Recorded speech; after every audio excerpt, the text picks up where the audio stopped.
మాజీ డీఎస్పీ ప్రణీత్ రావు విషయంలో అసలు ఏం జరుగుతోంది, ఆ ఇద్దరు ఉన్నతాధికారులు ఎవరు, వాళ్ళని విచారించే అవకాశం ఎంతవరకు ఉంది, ఈ క్వశ్చన్ మార్క్స్ ఇంకా మిగిలే ఉన్నాయి.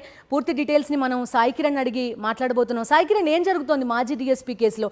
ఒక డిబేట్ అయితే నడుస్తోంది, ఉన్నతాధికారులు లేకపోతే పోలీస్ ఫోర్స్లో ఉన్న కొంతమంది అధికారులు ఇటువంటి చర్యలకి పాల్పడితే తర్వాత వాళ్ళ కెరీర్ ఏంటి, ఎటువంటి పరిణామాలను ఎదుర్కోవాల్సి ఉంటుంది, వాట్ నాట్ టు డూ అనే ఒక చర్చ నడుస్తోంది అధికార వర్గాల్లో.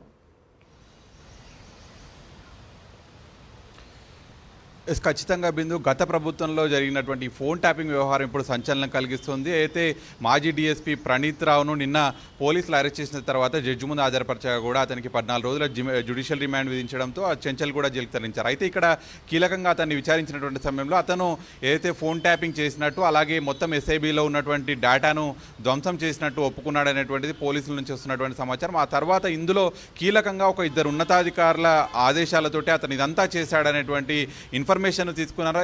అందులో ఆ ఇద్దరు ఉన్నతాధికారులు ఎవరు, మరి వారికి నోటీసులు ఎప్పుడు ఇస్తారు, వారిని విచారణకు ఎప్పుడు పిలుస్తారు అనేది కూడా తెలుస్తుంది. అందులో ఇప్పటికే ఒక ఉన్నతాధికారి రిటైర్డ్ అయిపోయారు.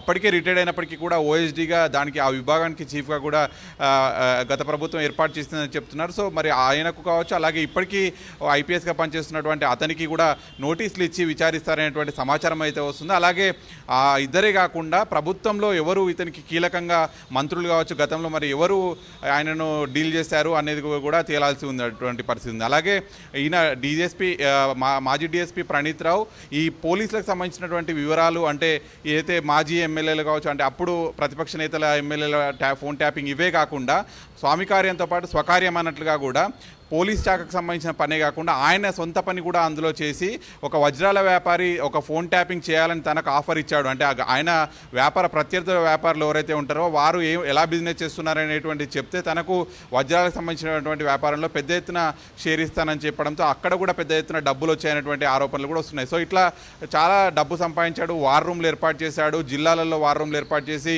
అక్కడ ఎవరెవరైతే ప్రత్యర్థ పార్టీలు ఎట్లా వ్యవహరిస్తున్నారు, వాళ్ళు ఎన్నికల్లో డబ్బులు ఏ విధంగా పంపిణీ చేస్తున్నారు, వారికి ఎక్కడి నుంచి డబ్బులు వస్తున్నాయి, ఇవన్నీ కూడా తెలుసుకోవడం, అప్పటి ప్రభుత్వానికి వెంటనే చెప్పడం, సో వారిని కట్టడి చేయడం, వారిని లొంగదీయడం, ఇట్లాంటి పనులన్నీ చేశారనేటువంటి ఆరోపణలు ఉన్నాయి. వాటికి సంబంధించినటువంటి డేటా తీస్తున్నారు. అలాగే దాదాపు 2018 నుంచి మొన్నటి వరకు ఎలక్షన్ రిజల్ట్స్ వచ్చే వరకు కూడా 2 లక్షల ఫోన్ ట్యాపింగ్లు చేశారనేటువంటి గుర్తించారు. సో వాటన్నిటికి సంబంధించిన హార్డ్ డిస్క్లన్నీ కూడా ధ్వంసం చేశారు. అలాగే కొన్నింటిని అతని పర్సనల్ డ్రైవ్లోకి తీసుకొని బయటకు కూడా తరలించాడు. మరి ఇవన్నీ కూడా అయితే అధికార దుర్వినియోగం చేసి ఇదంతా కూడా చేశాడనేటువంటి ఫిర్యాదుతో సో అతన్ని అరెస్ట్ చేసి ప్రస్తుతానికైతే రిమాండ్కి తరలించినప్పటికీ కూడా కీలక విచారణ జరుగుతుంది. దీనిపైన సిట్ కూడా ఫామ్ చేసే అవకాశం ఉంది. సిట్ ఫామ్ చేసిన తర్వాత ఇందులో ఇంకా ఎలాంటి విషయాలు బయటకు వస్తాయనేటువంటి సస్పెన్స్ మాత్రం నెలకొంది. ఓకే సాయి కిరణ్.